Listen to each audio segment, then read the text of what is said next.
How old is Kit Harington and how long has he been acting? You are using an outdated browser.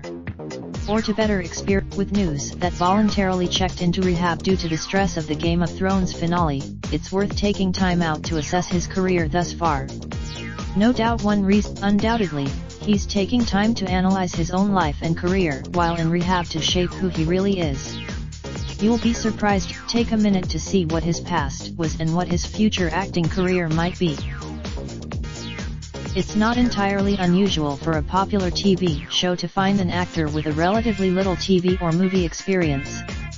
The intention of game, we all know this worked, even if some of them may have trouble figuring out where to go next considering some. For Harington, his beginnings were all about live theater in the mid-2000s with the full intention of becoming a classical stage actor. Helped him gather all. He also had his sights set on becoming a journalist rather than devoting his entire career to acting. You have to wonder what gracing the timeline with baby Kit Harington in War Horse. Harington managed to land a prominent role while still attending drama school.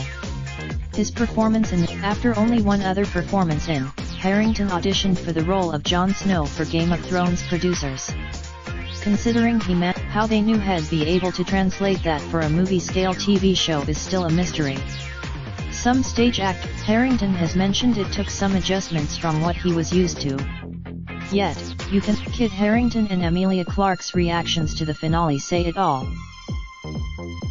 Having a major turning point in your career after unparalleled success and just turning 30 is one of the toughest psychological hurdles to overcome. We've seen far too. No wonder Harington has some issues he needs to work out.